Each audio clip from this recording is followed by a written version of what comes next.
قال النبی صلی اللہ علیہ وسلم اغتنم خمسا قبل خمس الحدیث۔ رمضان المبارک کا مہینہ آنے والا ہے۔ 1400 سال پہلے قرآن کی یہ آیت نازل ہوئی، یا ایھا الذین آمنوا کتب علیکم الصیام کما کتب علی الذین من قبلکم لعلکم تتقون۔ اے ایمان والو، تم پر روزے فرض کیے گئے جیسا کہ تم سے پہلی امتوں پر فرض کیے گئے تھے تاکہ تمہارے اندر تقوی پیدا ہو جائے۔ یہ آیت نازل ہوئی اور صحابہ کرام نے رمضان کے روزے رکھنا شروع کیے۔ اس کے بعد جہاں جہاں مسلمان دنیا میں جاتے گئے، نمازوں کے ساتھ ساتھ رمضان کے روزے بھی اپنے ساتھ لیتے گئے، اور آج پوری دنیا میں جب رمضان شروع ہوتا ہے تو کروڑوں لوگ روزہ رکھتے ہیں۔ اس روزے میں جسمانی حکمتیں بھی اللہ نے رکھیں اور روحانی حکمتیں بھی اللہ تعالی نے رکھیں۔ جسمانی حکمتیں، یہ جسم کی زکوٰۃ ہے، آپ کو اللہ تعالیٰ روزوں کی برکت سے صحت عطا کرتے ہیں، بہت ساری بیماریوں سے نجات مل جاتی ہے۔ اور روحانی برکتیں کیا ہیں؟ انسان کے لیے دنیا میں سب سے مرغوب چیز خوراک ہے۔ خواہشات کی دو قسمیں ہوتی ہیں، ایک خواہشات وہ ہوتی ہیں جن کا آپ کی باڈی سے تعلق ہے، جو باڈی کی نیڈ ہیں۔ ایک خواہشات وہ ہوتی ہیں جو اوپر کی خواہشات، لگژری لائف، گاڑی بنگلہ، اچھی ڈریسنگ، دیکھنے میں اچھا نظر آؤں، عزت ہو سوسائٹی میں، دولت ہو میرے پاس۔ یہ جو پہلی قسم کی خواہشات ہیں نا، جو آپ کی باڈی کی نیڈ ہے، یہ بہت ڈینجرس ہوتی ہے۔ یہ تین قسم کی خواہشات ہیں، ایک کھانے کی خواہش، پینے کی خواہش، اور ایک جنسی خواہش جسے کہا جاتا ہے، مرد اور عورت کی ایک دوسرے کی طرف اٹریکشن۔ یہ تینوں قسم کی خواہشات ہماری باڈی کی ریکوائرمنٹ ہے، یہ جسم کی چاہت ہوتی ہے۔ یہ خواہشات پوری نہ ہو تو ہماری باڈی متاثر ہونا شروع ہو جاتی ہے۔ اچھا، کچھ خواہشات ہوتی تو باڈی کی ہیں، وہ نیچرل نہیں ہیں۔ خواہشات تو سمجھ گئے نا کتنی قسم کی ہوتی ہیں؟ دو قسم کی نا، ایک باڈی کی ریکوائرمنٹ، باڈی کی نیڈ، اور ایک باڈی کی نیڈ نہیں ہے، یعنی جسم کا تقاضا نہیں ہے، بلکہ وہ ہماری جسم سے ہٹ کے خواہشات ہوتی ہیں۔ جیسے لگژری لائف ہے نا، ہر آدمی چاہتا ہے میری لائف کیسی ہو، لیکن ایسا نہیں ہوتا کہ لگژری لائف کی آپ کے پیٹ کو کوئی بھوک لگ رہی ہو، وہ خواہش پوری نہیں کریں گے تو باڈی کو کوئی نقصان ہو رہا ہو۔ جو باڈی کی نیڈ ہے نا، جیسے کھانا پینا، یہ تو اگر نہیں کریں گے تو باڈی مسلسل تڑپتی رہے گی، مسلسل احتجاج کرتی رہے گی، اور ان خواہشات کو پورا کرنا بھی ضروری ہے۔ نہیں کریں گے تو بالآخر باڈی آہستہ آہستہ ڈیمیج ہونے کی طرف جائے گی اور مر جائیں گے ایک دن۔ آپ کو اگر گدا نہیں ملتا سونے کے لیے، اچھا، انہی باڈی کی خواہشات میں ایک نیند بھی ہے، ہم 4 قسم کی خواہشات شامل کر لیتے ہیں۔ نیند ہے، کھانا پینا، اور جس کو جنسی خواہش کہتے ہیں۔ یہ اتنی ڈینجرس ہوتی ہیں، جیسے نیند کی خواہش کو آپ دیکھ لو۔ اب گدے پہ سونا یہ باڈی کی نیڈ نہیں ہے، یہ کیا ہے؟ ایک لگژری لائف انسان گزارنا چاہتا ہے، اس کا تقاضا ہے کہ میرا گھر اچھا ہو، ایئر کنڈیشن روم ہو، اور ٹائلیں لگی ہوئی ہوں، اور فانوس لگے ہوئے ہوں۔ لیکن جب آپ کو نیند آئے گی تو جو گدے پہ سونے کے عادی ہیں ان کو فرش پہ نیند نہیں آئے گی۔ لیکن چونکہ نیند آپ کی باڈی کی نیڈ ہے، ایک وقت آئے گا کہ باڈی کہے گی میں نے سونا ہے، سونا ہے، سونا ہے، سونا ہے۔ آپ کہیں گے میرے پاس سونے کے لیے گدا نہیں ہے، نہیں سو سکتا، نہیں سو سکتا، نہیں سو سکتا۔ بالآخر پھڈا ہوتے ہوتے جو باڈی کی نیڈ ہے نا، وہ غالب آ جائے گی۔ لگژری جو آپ کی ایک چاہت ہے، اس پہ باڈی غالب آ جائے گی آپ کی, اور آپ کانٹوں پہ بھی سو جاؤ گے. جس کو نیند نہ آتی ہو نا اس کو جاگنے دو, بول تو نہیں سوئے گا, دیکھو اس کا باپ بھی سوئے گا پھر, کیونکہ یہ خواہشات دماغ پر مسلط ہو جاتی ہیں, کیونکہ ضرورت ہے, نہیں تو مرے گا, نہیں سوئے گا تو کیا ہوگا. ایک ہفتہ کھائے پیے بغیر انسان زندہ رہ سکتا ہے, میڈیکل سائنس کہتی ہے. ایک ہفتہ سوئے بغیر زندہ نہیں رہ سکتا, اس لیے یہ اللہ مسلط کر دیتے ہیں کہ تیرا باپ بھی سوئے گا. تبھی آپ نے دیکھا ہوگا ڈرائیونگ کے دوران ڈرائیور سو جاتا ہے, حالانکہ اس کا سونے کا بالکل موڈ نہیں ہوتا, اور ایسا سوتا ہے کہ اپنے ساتھ سارے پیسنجر کو بھی ہمیشہ کے لیے سلا دیتا ہے. تو یہ چیزیں اللہ نے مسلط کی ہوئی, بھائی یہ تمہاری خواہش بھی نہیں ہے. ورنہ بڑے لوگ کہتے ہیں ہمارے پاس ٹائم نہیں ہے, اگلے مہینے ہم سوئیں گے, اس دفعہ ہمیں آفس کا بزنس کا کام ہے بہت. تو یہ جو جسمانی خواہشات ہیں نا, جسمانی خواہشات, ان سے ہاتھ کھینچنا آسان کام نہیں, کیونکہ باڈی کو ضرورت ہے, تو باڈی ہماری مسلسل ڈسٹرب ہوتی رہتی ہے. اب آپ کو جب بھوک لگ رہی ہے تو باڈی کیا کہے گی, روٹی دو, کھانا دو, کہے گی نا, خوراک چاہیے.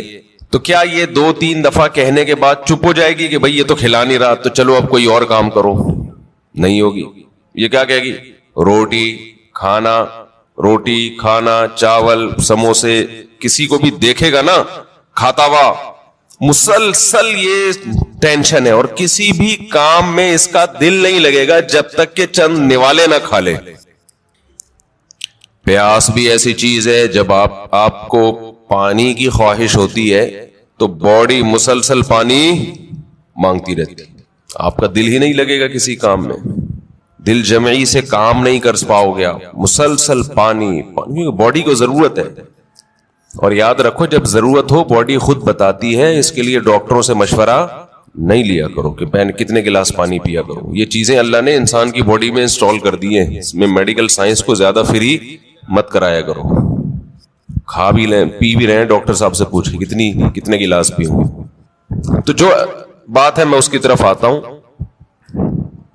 تو جو سگریٹ ہے اور یہ سب چیزیں تو انسان خود عادی بنا لیتا ہے نا, تو یہ میرا آج کا ٹاپک نہیں ہے. یہ تو اپنے ہاتھوں اپنے آپ کو آپ جہنم کی آگ میں ڈال رہے ہو, ایک عذاب میں ڈال دیا آپ نے اپنے آپ. اچھا ایک بات خوب سمجھ لو, بات چل نکلی ہے. یہ جو سگریٹ والے, گٹکے والے, اور بہت زیادہ جو کافی پیتے ہیں, چائے پیتے ہیں, بہت زیادہ کیفین کی لت پڑ گئی ہے ان کو, یہ لوگ اکثر ایک بات یہ کہتے ہیں کہ اس سے ذہن فریش ہو جاتا ہے. یہ خوب سمجھ لو, کوئی بھی نشے کی چیز, نشے سے میری مراد یہ نہیں ہے جو شراب کا نشہ ہوتا ہے, نشے سے مراد جس کی بھی لت پڑ جائے. تو جو کیفین ہے, کافی, جو نیکوٹین ہے, ان میں یہ ذہن میں رکھو کہ جتنی کوانٹٹی آپ لے رہے ہو نا فریش ہونے کے لیے, تھوڑے دن میں اس کے عادی ہو جاتے ہو, سمجھتے ہو, پھر آپ کو اس کی مقدار بڑھانی پڑتی ہے. جبکہ روٹی اور پانی میں ایسا نہیں ہے. جتنی روٹی سے پیٹ بھر رہا ہے نا, اگر خام خام میں زبردستی زیادہ ٹھوس ٹھوس کی عادت نہیں بناؤ گے تو مزید کی عادت نہیں پڑتی, بلکہ کم کی عادت پہ لاؤ گے تو کم, زیادہ پہ لاؤ گے تو زیادہ. جبکہ یہ جتنی چیزیں جو نیچرل نہیں ہے, جو ہماری باڈی کی نیڈ نہیں ہے, ان کو جب آپ لوگے تو جتنے کپ میں آج فریش ہو رہے ہو نا, کل اس سے تعداد بڑھانی پڑے گی. شرابی کو دیکھ لو نا, شروع میں ایک گھونٹ میں بہک جاتا ہے اور بڑا مزہ آتا ہے اس کو, اس کے بعد پورے کریٹ کے کریٹ پی جاتا ہے, لیکن اس کو وہ نشہ نہیں آتا جو پہلے دن ایک گھونٹ میں آیا تھا اس کو. تو یہ خود ایک عذاب ہے کہ آپ سمجھ رہے ہو فریش ہو رہا ہوں, بھائی آپ فریش نہیں ہو رہے, اس سے آپ کا دماغ تازہ نہیں ہو رہا, دماغ کو اس کی عادت پڑ رہی ہے, اب اس کو مزید چاہیے.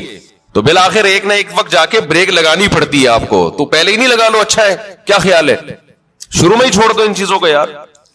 تو یہ جو ہماری باڈی کی نیڈ ہے نا, کھانا پینا اور یہ جو خواہشات ہیں, جو یہ ان کا برداشت کرنا یہ بہت مشکل ہے. اور رمضان میں اللہ انہی 3 چیزوں پہ پابندی لگا دیتے ہیں. ویسے تو 4 چیزیں ہیں نا جو بہت زیادہ انسان کو, جس کی خواہش, سونا اور جنسی خواہشات اور کھانا اور پینا, تو ان میں سے 3 اللہ تعالی روزے کی حالت میں کیا کر دیتے ہیں, پابندی لگا دیتے. کھانا پینا اور جنسی خواہش آپ پوری نہیں کر سکتے.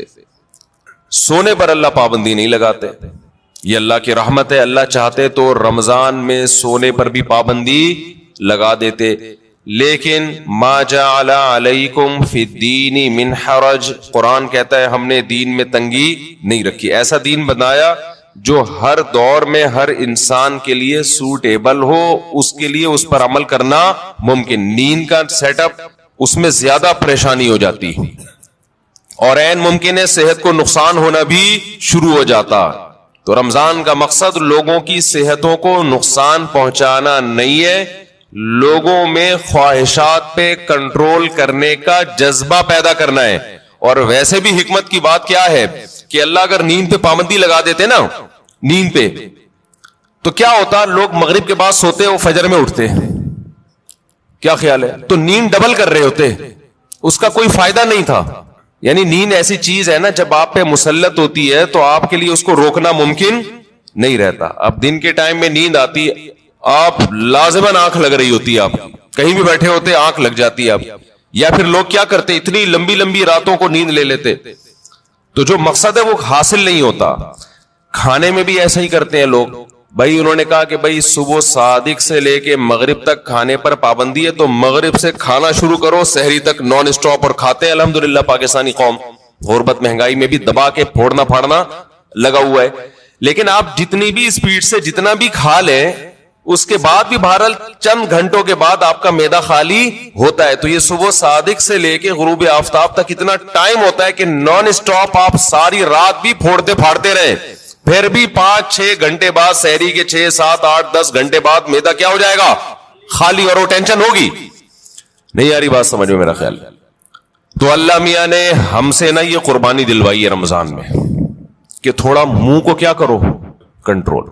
سب سے بڑا مسئلہ ہم نے علماء سے سنا ہے کہ جس آدمی کا اپنے منہ پہ کنٹرول نہیں ہے, باقی کسی خواہش پہ وہ کنٹرول نہیں کر سکتا. اور یہ بالکل درست بات ہے.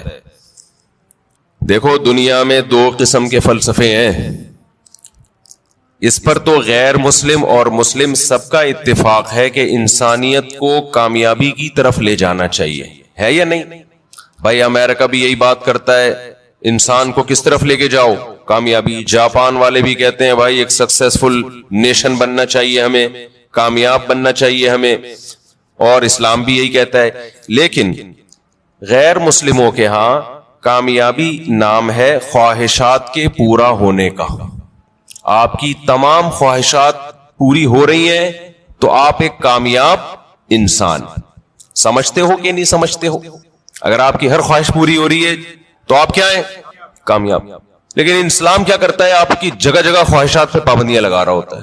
جگہ جگہ آپ کی خواہشات پہ کیا لگاتا ہے, پابندیاں. یہ نہیں کرنا, یہ نہیں کرنا, یہ لیگل ہے, یہ انلیگل ہے, بہت ساری اور بڑی خطرناک قسم کی پابندیاں بھی لگا دیتا ہے اسلام, جس کا غیر مسلم تصور ہی نہیں کر سکتے کہ ان سے بچے ہم. آپ اپنی مرضی سے سو سکتے ہو اسلام میں, عشاء سے پہلے سو سکتے ہو, بولو نا, یوں کر دیا کرو تھوڑا پتہ تو چلے. نہیں سو سکتے. فجر سے پہلے اٹھنا ضروری ہے یا نہیں ہے؟ اب ایک آدمی کہہ رہا ہے یار میں سو رہا ہوں لمبا, بس 11 بجے اٹھوں گا. نہیں بھائی, آپ کو اسلام پابندی لگائے گا کہ آپ کو اپنی مرضی سے سونے کی اجازت نہیں, اٹھنا پڑے گا. سردی ہے, وضو کا دل نہیں کر رہا, یخ ٹھنڈا پانی ہے, اسلام کیا کہے گا, غیر مسلم کیا کہے گا, بھائی نہیں اٹھو, یا اٹھ گئے ہو تو ہاتھ منہ مت دھو. لیکن اسلام آپ پہ پابندی لگائے گا, آپ کو ہاتھ منہ دھونے پڑیں گے, چاہے ٹھنڈ لگے یا نہ لگے. بلکہ سردیوں میں وضو کرنے میں حدیث میں آتا ہے بہت زیادہ ثواب ہے. ایسے گناہ جھڑتے ہیں جیسے درختوں کے پتے جھڑتے ہیں سردیوں میں. پھر اسلام آپ پہ پابندی لگاتا ہے حلال حرام کی پابندیاں. نظر بھی اٹھا کے دیکھنے نہیں دیتا کسی انٹی کو. کتنی سخت پابندی ہے یا نہیں؟ گورا سوچ سکتا ہے اس پابندی کو, تو نائٹ کلب میں جاتے ہیں, شراب پیتے ہیں, اور اسلام کہہ رہا ہے کہ نائٹ کلب جا کے زنا کرنا تو بہت ہی بڑا جرم ہے. لا تقربوا الزنا, قریب بھی نہیں پھٹکنا. کوئی انٹی جا رہی ہے اس نیت سے دیکھ لوں کہ یار کیسی ہیں, یہ بھی آپ کے لیے کیا ہے, ناٹ الاؤڈ. اچھا, جو غیر مسلم لوگ ہیں ان کے ہیں کہ انسان کی ہر خواہش پوری ہو, وہ سمجھتے ہیں کہ یہ کامیابی ہے. حقیقت پتہ ہے کیا ہے, جس کی ہر خواہش پوری ہوتی ہے وہ ڈپریشن کا مریض بنتا ہے. یہ بات خوب اچھی طرح کھوپڑی میں بٹھا لو. جس کی ہر خواہش پوری ہوگی وہ کیا ہوگا؟ وہ اسٹریس اور ڈپریشن میں جائے گا. وجہ اس کی ہے کہ آپ کی ہر خواہش پوری ہو سکتی نہیں ہے. اگر ہو رہی ہے نا تو اس کا نتیجہ نکلے گا کہ آپ میں خواہشات پہ کنٹرول کرنے کی طاقت ختم.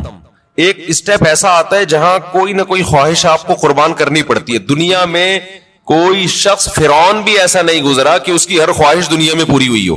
ساری پوری ہو رہی تھی, موسیٰ علیہ السلام آ گئے, ایک دم دماغ کھٹکا نا اس کا, یہ کیا ہو گیا بھائی, یہ تو ہوتا ہے. جتنی بھی آپ کے اندر خواہشات ہیں نا پوری کرتے رہیں, کہیں نہ کہیں آ کے قدرت کی طرف سے بیریئر کھڑے ہو جاتے ہیں آپ کی راہ میں, اور آپ خواہشات پوری کرتے کرتے یوز ٹو ہو چکے ہوتے ہو. آپ کو خواہشات پہ کنٹرول کرنے کی عادت نہیں رہتی. پھر آپ جاتے ہو اسٹریس میں, ڈپریشن میں, اور چیخو پکار, مار دھاڑ. جیسے جو بچے زیادہ لاڈ پیار میں پلتے ہیں وہ بچے شور شرابہ زیادہ مچاتے ہیں. جن بچوں پہ ماں باپ کا کنٹرول ہوتا ہے کہ کچھ خواہشات پوری کر دی, کچھ پوری نہیں کی, وہ بچے بھی کنٹرولڈ ہوتے ہیں. یقین نہ آئے تو جا کے مشاہدہ کر لو. میں نے بہت سے بچے ضدی دیکھے, چیزیں اٹھا کے پھینک رہے, کوئی بات نہیں مانتے. وجہ اس کی ہے کہ ماں باپ ان کی ہر بات مانتے ہیں. نہیں آ رہی سمجھ میں؟ پتہ نہیں آپ لوگ لاڈلے بچے ہیں اپنے ماں باپ کے یا لاڈلے نہیں ہیں, تو یہ تو اللہ ہی جانتا ہے. لیکن ہم نے ایسے بچے مارکیٹ میں دیکھے, ہر خواہش پوری ہو رہی ہے, بچہ چڑچڑا ہو گیا. اچھا, جس بچے کے ساتھ اس کا کوئی بہن بھائی نہ ہو وہ بھی چڑچڑے ہو جاتے ہیں. اس کی وجہ یہ کہ بہت زیادہ لاڈ پیار اس اکلوتے کو مل جاتا ہے. کیا ہوتا ہے؟ اکلوتے. دوسرا مارکیٹ میں قریب العمر ہوتے نہیں ہیں, 2-4, تو ماں باپ کی ساری لاڈ کا اور پیار کا مرکز یہ اکلوتا. اس کی ہر خواہش پوری. آپ میں سے کوئی اکلوتا ہو تو پیش کی معذرت. نتیجہ کیا نکلتا ہے؟ اس کی طبیعت میں چڑچڑاپن پیدا ہونا شروع, مار دھاڑ. وہ سوسائٹی میں بسا اوقات ایک کامیاب انسان بن کے سروائیو نہیں کر پاتا. تو میں یہ عرض کر رہا تھا کہ دنیا میں 2 نظریات ہیں. ایک یہ کہ انسان کی ہر خواہش پوری کی جائے تو اس سے وہ کامیاب ہوتا ہے, لیکن اسلام کیا کرتا ہے؟ جگہ جگہ خواہشات میں رکاوٹیں ڈالتا ہے. تو خوب سمجھ لیں, جس کی ہر خواہش پوری ہوتی ہے وہ کامیاب نہیں ہوتا, بلکہ وہ اسٹریس اور ڈپریشن کی طرف جاتا ہے. بالکل اس کی مثال ایسے ہے جیسے آپ جسم پہ جب ویٹ اٹھاتے ہو, جسم میں اپنی خواہش کے خلاف حرکت کرتے ہو تو جسم بیمار ہونے کے بجائے صحت مند ہوتا ہے. اور آپ جسم کی اپنی خواہشات پر عمل کرنا شروع کر دو, جسم چاہتا ہے بیٹھا رہوں نہ اٹھوں, آپ بیٹھے رہو نہ اٹھو. جسم چاہتا ہے دوڑوں نہیں, صرف چلوں, آپ نہ دوڑو چلو. پھر جسم چاہتا ہے چلو بھی نہیں, بیٹھے ہی رہو, سوتے ہی رہو. تو اس سے جسم کو کیا طاقت اور انرجی جمع ہو کے خوشحال زندگی ملے گی, یا جسم کا بیڑا غرق ہو جائے گا؟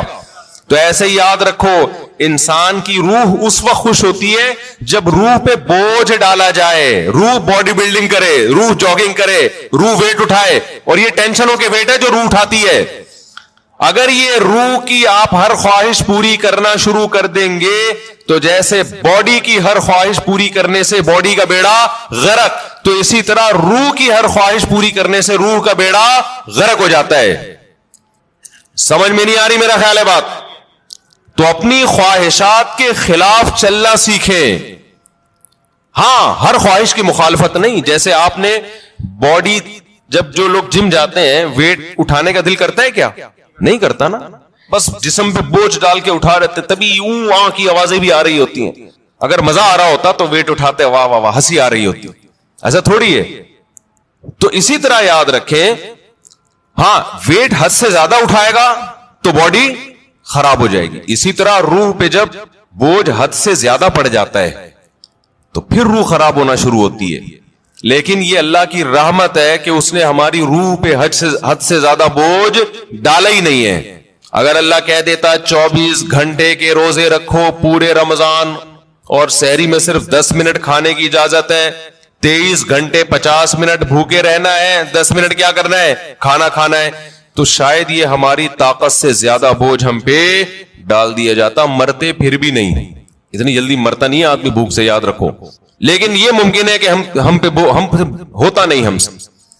ما جعل علیکم فی الدین من حرج, اللہ کہتے ہیں اعتدال سے بوجھ ڈالا ہے. اللہ کہہ دیتا 50 نمازیں پڑھو تو پڑھنی پڑتی کہ نہیں پڑھنی پڑتی؟ کتنی ٹینشن والا کام ہو جاتا بھائی، کتنی ٹینشن والا کام. اللہ میاں نے 5 رکھی اور وہ بھی دن کے 2 کناروں پر رکھ دی 2 نمازیں، اور صرف عصر اور مغرب ایسی ہیں جو جلدی جلدی آتی ہیں، ورنہ بڑا فاصلہ ہے ان 2 نمازوں کے درمیان. اللہ میاں نے حکم دیا نظر کی حفاظت کرو، لیکن ساتھ میں نکاح کی ترغیب بھی دے دی. تو آسان کر دیا نا. اگر یہ ہوتا کہ عیسائیوں میں پادریوں کی طرح پادریوں کو حکم تھا کہ شادی نہ کرو، جیسے انہوں نے خود بنایا ہوا تھا، ان کے مذہب کا نہیں تھا، لیکن دوسری طرف زنا پر بھی پابندی، تو ڈپریشن میں جاتے کہ نہیں جاتے؟ اللہ میاں نے کہا بھائی نظر کی حفاظت کرو، اور یہ بھی ہمارے فائدے کے لیے. اگر اللہ حکم دیتے نظر کی حفاظت نہ کرو لیکن صرف زنا سے بچو، تو زنا سے بچنا بہت مشکل ہو جاتا، کیونکہ جو برائیوں میں پڑتے ہیں نظر کی حفاظت نہیں کرتے ان کے لیے زنا آسان ہو جاتا ہے، اور جو نظر کی حفاظت کرتے ہیں ان کے لیے زنا مشکل ہوتا ہے. تو یہ بھی ہمارے فائدے کے لیے حکم دیا کہ بھئی ایسا کام ہی مت کرو کہ اس کی طرف تمہاری برائی کی طرف توجہ جائے تمہاری. اللہ میاں نے حکم دے دیا ماں باپ کی اطاعت کرو، فرما برداری کرو، لیکن اس کی بھی ایک لمٹ رکھ دی، ایک حد رکھ دی. یعنی کوئی ایسا حکم نہیں ہے جو ایسا بوجھ ہم پہ ڈالا جا رہا ہو جو ہمارے بس میں ہو ہی نہیں. سود کو حرام قرار دے دیا لیکن مزاربت اور شرکت کو جائز قرار دے دیا. آپ کسی کو لون دے کے متعین نفع لیتے ہو کہ 1 لاکھ پہ 2,000 روپے 5,000 حرام ہے، لیکن ایسا نہیں کہ پابندی لگا دی. اللہ نے کہا یہی 1 لاکھ روپے دو، جو پروفٹ ہوگا اس میں شرکت کر لو. سمجھ میں آ رہی ہے بات؟ جو پروفٹ ہوگا اس میں کیا کر لو بھائی، تجھے جتنا پروفٹ ہوگا اس میں اتنے فیصد میرا. اب وہ گھننا بن کے پروفٹ بتانا پڑے گا اس کو. اور جو سرمایہ دار لوگ ہیں نا وہ پروفٹ بتانا نہیں چاہتے، وہ کہتے ہیں ہم آپ کے 1 کروڑ سے جتنا بھی اٹھائیں آپ کو اتنا ملے گا بس. اسلام کہتا ہے نہیں بھائی، پیسہ اس کا لگ رہا ہے تو اس کو بتاؤ تو صحیح کتنا کما رہا ہے تو اللہ میاں نے سود پہ پابندی لگائی، مگر تجارت کو اللہ نے حلال قرار دیا. اگر اللہ سود پہ بھی پابندی لگا دیتا، مزاربت پہ بھی، شرکت پہ بھی، تو پھر ہم حرج میں پڑ جاتے، ہم تنگی میں پڑ جاتے، ہمارے لیے کاروبار کے راستے بند ہو جاتے. لیکن اللہ نے ہمارے لیے دین میں تنگی نہیں رکھی بلکہ آسانی رکھی ہے. سمجھتے ہو کہ نہیں سمجھتے ہو؟ تو اسی طرح اللہ میاں نے لیکن بوجھ ڈالا ہے ہمارے اوپر. یہ نہیں کہا کہ بالکل فری سٹائل کی زندگی گزارو گے، کوئی ٹینشن ہی نہیں ہوگی. یہ کامیابی نہیں ہے، ٹینشنیں اٹھانی پڑیں گی. بہت ساری ٹینشنیں لگا دی اللہ میاں، اور اس ٹینشن سے فائدہ کیا ہوتا ہے کہ ہماری روح وزن اٹھاتی ہے، جس سے روح ٹینشن سے بچتی ہے، روح صحت مند ہوتی ہے، اور روح ڈپریشن اور اسٹریس کی طرف جانے سے بچ جاتی ہے. تبھی آپ کو مسلمانوں میں خودکشی کا ریشو دوسری قوموں کی نسبت کم نظر آئے گا. مسلمانوں میں ڈپریشن کے مریض دوسری قوموں کی نسبت کم نظر آئیں گے، حالانکہ ڈپریشن والے کام مسلمانوں میں بہت زیادہ ہیں. مسلمان غیر مسلم ایک ڈپریشن پالنے کے لیے تیار نہیں، مسلمان 4 ڈپریشن کی بات کرتے ہیں. آئی بات سمجھ میں؟ ہم مسقط میں تھے تو ہمارے بہت سے علماء اپنی اپنی فیملیوں کے ساتھ آئے تھے، بیگمات کے ساتھ آئے تھے. تو ایک مولانا صاحب نئے نئے پہنچے تو وہ میزبان نے ان سے پوچھا مجبوری ساتھ میں ہے یا بغیر مجبوری کے آئے ہیں؟ میں نے کہا یہ کیا کہہ رہے ہیں؟ پھر پتہ چلا بیگم کو پیار سے کیا کہتے ہیں، یہ مجبوری. تو بڑا زبردست لفظ تھا ان کا، کیونکہ جب مجبوری ساتھ میں ہوتی ہے تو پھر گھر سے زیادہ دیر باہر نہیں رہ سکتے، آپ بتانا پڑتا ہے. جو بغیر مجبوری کے آیا وہ تو جہاں مرضی جائے. جب مجبوری کے ساتھ آئے ہیں تو بیگم پوچھے گی، مجبوری پوچھے گی بھائی اتنی دیر سے کیوں آ رہے ہو آپ، کہاں گئے ہوئے تھے؟ مفتی صاحب کے ساتھ. اچھا جو لوگ اپنی مجبوریوں کے ساتھ آئے تھے نا، ان سب کی مجبوریوں کو یہ بڑی فکر تھی کہ ہمارا میاں، ہمارے جو میاں ہیں مفتی طارق مسعود کے ساتھ تو نہیں بیٹھے ہوئے گئے. سب کو ایسا لو یہ 2-4 مجبوریاں اور پال لیں ہمارا شوہر، ان کو یہ سب کو ڈرتا. تو مسلمان کے پاس ٹینشن کے مواقع بہت ہیں، پھر بھی ٹینشن نہیں لیتا. یہ غربت اور مہنگائی آپ تھوڑی دیر کے لیے انگریزوں کو دے دو تو خودکشی کے لیے میرے بھائی رجسٹریشن فارم کیا ہو جائیں گے، ختم ہو جائیں گے.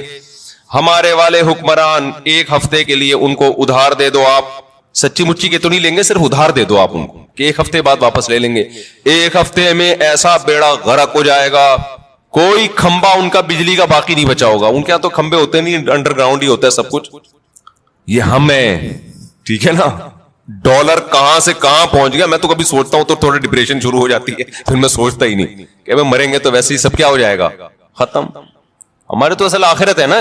جو دیکھو دال پانی اللہ نے جو موٹی موٹی ضرورتیں وہ تو اللہ ویسی پورے کو. اور پاکستان کا تو حال ایسا ہے کہ بچپن سے سنتے آ رہے ہیں کہ بینک کرپٹ ہونے جا رہا ہے. تو اپنے اوپر بوجھ ڈالو گے تو اللہ خوشیاں دے گا. وہ بوجھ کیا ہے؟ نماز کا بوجھ ڈالو, رشتہ داروں کے حقوق ادا کرنے کا بوجھ ڈالو, ذمہ داری اٹھاؤ گھر کی, بھائی میری ذمہ ان کو کھلانا. غریبوں کا بوجھ ڈالو اپنے اوپر. غربا اور مساکین کا پیٹ بھرنا کس کی ذمہ داری ہے؟ میری. ہر آدمی کیا سوچے کس کی ذمہ داری ہے؟ میری ذمہ داری ہے. روح پہ جتنا بوجھ ڈالیں گے. روزہ رکھنا یہ کس کی ذمہ داری ہے؟ یہ میری, مجھے رکھنا پڑے گا. ہم بچپن میں دیکھتے تھے, تصور نہیں تھا روزہ چھوڑنے کا. اب لوگ کیا کر رہے ہیں؟ اللہ کی خاطر چند گھنٹے بھوک اور پیاس برداشت نہیں ہو رہی. تم یہ دیکھو حکم کس کا ہے. کتنے بڑے بادشاہ نے جو تمہیں پورے سال کھلاتا ہے. ہمارے لبرل لوگ نا اپنے آپ کو کافر پہ قیاس کرتے ہیں. یار انہوں نے مذہب سے بغاوت کر کے اتنی ترقی کر لی تو ہمیں رمضان کے روزوں کی کیا ضرورت ہے؟ بھائی انہوں نے مذہب سے بغاوت کے ساتھ خدا سے بھی بغاوت کی ہے. یہ ذہن میں رکھو. خدا اپنے باغیوں کو معاف نہیں کرتا. یہ تو دارالامتحان ہے. لا یغررک تقلب الذین کفروا فی البلاد. قرآن کہتا ہے جو اللہ کے نافرمان ہیں ان کی زمین میں عیش و عشرت دیکھ کر تم کبھی بھی متاثر مت ہو, یہ تمہیں دھوکے میں نہ ڈال دے. متاع قلیل, یہ دنیا کے چند دنوں کے چند ٹکے ہیں, یہ کچھ بھی نہیں ہے. ثم مأواہم جہنم, اس کے بعد ان کا ٹھکانہ کیا ہے؟ جہنم کی آگ ہے. تو ابھی سے نیت کر لے رمضان میں انشاءاللہ بھرپور طریقے سے روزے رکھیں گے, ایک روزہ بھی ضائع نہیں کریں گے. وقتی ٹینشن ہے روزہ رکھنے میں, لیکن نبی صلی اللہ علیہ وسلم نے فرمایا للصائم فرحتان, روزے دار کو اللہ دو خوشیاں دیتا ہے. ایک خوشی تو آخرت میں ملے گی جنت کی صورت میں, ایک خوشی افطار کے وقت. سارا دن آپ اپنے کھانے پینے پہ کنٹرول کرتے ہیں. دیکھو کھانے پینے پہ کنٹرول کرنے میں صرف یہ ٹینشن نہیں ہوتی بھوک اور پیاس کی, بڑی ٹینشن یہ ہوتی ہے کسی کام میں دل نہیں لگتا انسان کا. روزہ رکھے نا کوئی بھی کام تمیز سے ہوتا نہیں, عادت ہی نہیں ہے. جن لوگوں کو صبح ناشتے کی عادت ہے, ناشتہ کر کے آفس جاتے ہیں, بڑے فریش ہوتے ہیں, وہ ناشتہ کیے بغیر جا رہے ہوتے ہیں. جن لوگوں کو عادت ہے شام کو سٹا لگانے کی, چائے و پینے کی, وہ بغیر چائے کے. تو زبان خشک اور وہ آہستہ آہستہ, باڈی کی تو ضرورت نہیں ہوتی اتنا کھانے پینے کی, لیکن عادت. تو لائف کہتے ہیں نا بورنگ لائف ہو جاتی ہے, بور ہونا شروع ہو جاتے ہیں, کسی کام میں دل نہیں لگ رہا. لیکن جب اللہ تعالی ہمیں افطاری کے دسترخوان پہ بٹھاتے ہیں, چند نوالے پیٹ میں اترتے ہیں, کیسی طبیعت فریش ہو جاتی ہے. یہ عام دنوں میں طبیعت میں یہ لذت انسان محسوس نہیں کرتا. تو اللہ نے کیا فرمایا, نبی نے کیا فرمایا کہ ایک روزے دار کو جو خوشی ملے گی وہ آخرت میں ملے گی, اور ایک خوشی دسترخوان پہ جب وہ افطار کرتا ہے وہ بھی بڑی مزے کی خوشی ہوتی ہے. اور میں آپ سے ایک گزارش کرتا ہوں, اس کا مذہب سے براہ راست تعلق نہیں ہے, میڈیکل سائنس سے ہے, لیکن مذہب بھی صحت کو کی ترغیب دیتا ہے نا صحت بنانے کی. رمضان میں ایک کام آپ کر لیں, تھوڑا کھانے پینے پہ کیا کر لو میرے بھائی, کنٹرول کر لیں. ہوتا یہ ہے کہ صبح سحری سے لے کے رات تک مغرب تک جب ہم بھوکے پیاسے رہتے ہیں, ہماری باڈی کا فیٹ ختم ہونا شروع ہوتا ہے, باڈی نتھرنا شروع ہوتی ہے, جسم کی زکات نکلنا شروع ہوتی ہے, جسم فریش ہونا شروع ہوتا ہے. اس کے بعد جو حساب کتاب افطار کے وقت میں پھوڑنا پھاڑنا ہوتا ہے, اس سے باڈی کی ایسی کی تیسی ہو جاتی ہے. رمضان میں ہارٹ اٹیک کے واقعات میرا خیال ہے عام دنوں سے زیادہ ہی ہوتے ہیں. بھائی اللہ میاں نے کھانے کی چھٹی دی ہے, پھوڑنے کی چھٹی, کھانے اور پھوڑنے میں کیا ہے بولو, فرق ہے. نبی صلی اللہ علیہ وسلم نے فرمایا بدترین برتن جس کو بھرا جائے نا وہ انسان کا پیٹ ہے. کوئی برتن فل بھرا ہوا اللہ کو اتنا برا نہیں لگتا جتنا انسان کا پیٹ برا لگتا ہے اللہ کو. میں نہیں کہہ رہا کہ حرام ہے زیادہ کھا لیں آپ, حلال حرام کی بات نہیں ہے, ناپسندیدہ شریعت کی نظر میں بہرحال ہے, حرام نہیں ہے. اب آپ کہیں گے بھوکے پیاسے بھی کھانے بھی نہیں دے رہا اللہ میاں, ابھی بھی پابندیاں لگا رہے, اللہ بھی پابندی نہیں لگا رہا, لگا کھا لو, پھوڑ دو, جتنا پھوڑنا پھوڑ دو, پڑے ہوئے خود ہی ہو گئے نا, پھوڑ دو, حرام نہیں ہے لیکن پسندیدہ کام نہیں ہے. تو رمضان میں آپ اپنے آپ کو عادی بنا سکتے ہیں کم کھانے کا, اچھا کھانے کا. میں بھی سموسے پھوڑتا ہوں, پکوڑے پھوڑتا ہوں, لہذا میں آپ کو یہ کہوں کہ سموسے نہ کھائیں, پکوڑے نہ کھائیں, یہ غلط ہو جائے گا. جب میں کھانے لگوں گا میرے گھر والے میرا ہی بیان چلا دیں گے کہ آپ خود لوگوں کو بول رہے ہو کہ سموسے مت کھاؤ اور خود کیا کر رہے ہو, کھا رہے ہو. لہذا میں ایسی بات کیوں کروں جو میں خود نہیں کر رہا. لیکن ہم سب مل کے عزم کر لیتے ہیں آپس میں کہ تھوڑا کیا کریں گے, کنٹرول. میں بھی کوشش کروں گا. اب گھر والے کہیں گے بیان دیکھو, میں کہا میں نے کوشش کا وعدہ کیا تھا, تو کوشش ہی تو ہو رہی ہے کہ میرا ہی بیان مجھے ہی سنایا جا رہا ہے. کوشش کی جا سکتی. سموسے بھی کھا لیں اعتدال سے. میں نے بہت دیکھا ہے لوگوں کو افطاری میں بہت زیادہ پھوڑتے ہیں, مسائل کھڑے ہو جائیں گے آپ کے لیے. شربت پہ شربت پیے جا رہے ہیں, چینی کے نا پیے جا رہے ہیں, کولڈ ڈرنک پہ کولڈ ڈرنک پیے جا رہے ہیں. اچھا کمال کی بات یہ کہ افطاری میں طبیعت سے پھوڑتے ہیں, پھر نماز کے بعد آ کے کھانا کھاتے ہیں. یہ آج تک کم از کم میری کھوپڑی میں یہ چیز نہیں آئی کہ اب کھانا کیسے کھا رہے ہو یار. یا تو ایک کھجور سے روزہ افطار کیا ہوتا, نماز پڑھ کے آگے کھانا کھاتے. یہ بہت جگہ ہم نے دیکھا ہے, افطار پارٹیوں میں بھی ہوتا ہے.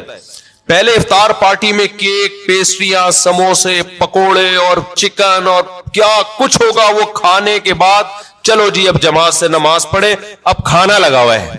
اب مجھے کہہ رہے تھے کھانا لگا دیا. کھانا یہ کیا کھایا ہم نے بھائی؟ ایک آدمی نے کم از کم 6 سموسے کھائے ہیں اور اتنے پکوڑے کھائے ہیں, تو اب کھانا کیا؟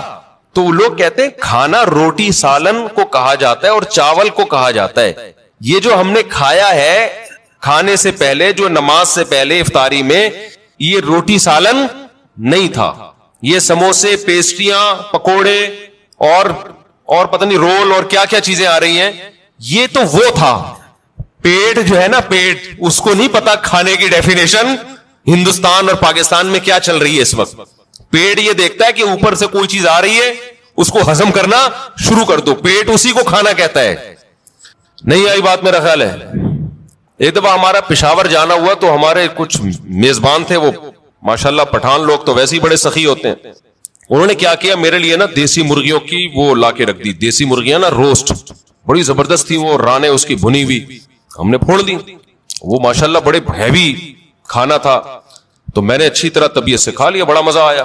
میں تو کہا ہو گیا کھانا بھائی, اتنی دیر میں اب کھانا آ رہا ہے.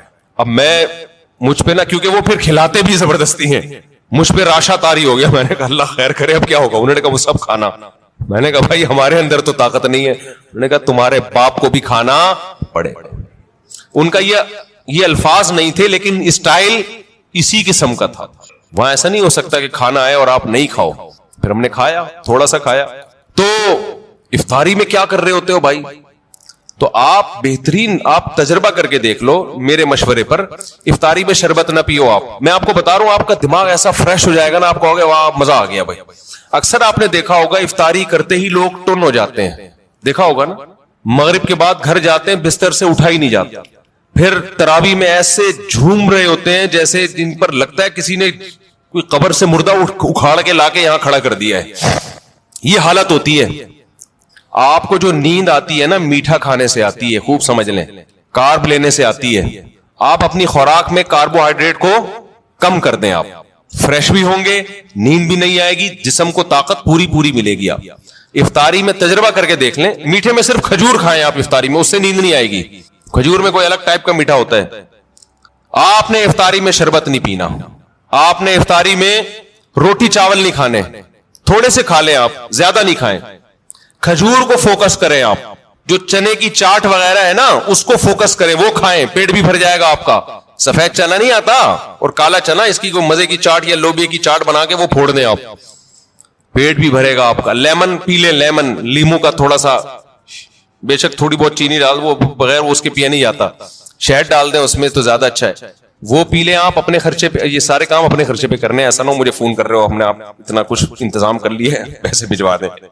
تو کھجورے پھوڑ دیں آپ افطاری میں, اور چاٹ واٹ سے پیٹ بھر لیں آپ, یہ چنے کی چاٹ وغیرہ سے نا, دہی بڑے وغیرہ سے, اس سے پیٹ بھر لیں آپ. تو آپ کو نیند نہیں آئے گی, آپ فریش ہو جاؤ گے, طاقت بھی پوری ملے گی آپ کو. اور یہ جو افطاری کر کے ٹن سے گھوم رہے ہوتے ہیں نا, اور تراویح میں بھی ادھر ادھر جھوم رہے ہوتے ہیں, یہ کیفیت آپ کی نہیں ہوگی. تو اس رمضان میں کوشش کر لیں روٹی چاول تھوڑا کم کر دیں, میٹھی چیزیں تھوڑا کم کر دیں. ہاں میٹھے میں کھجور کھا لیں آپ, اس سے انشاءاللہ کچھ نہیں ہوگا بلکہ فائدہ ہی ہوگا.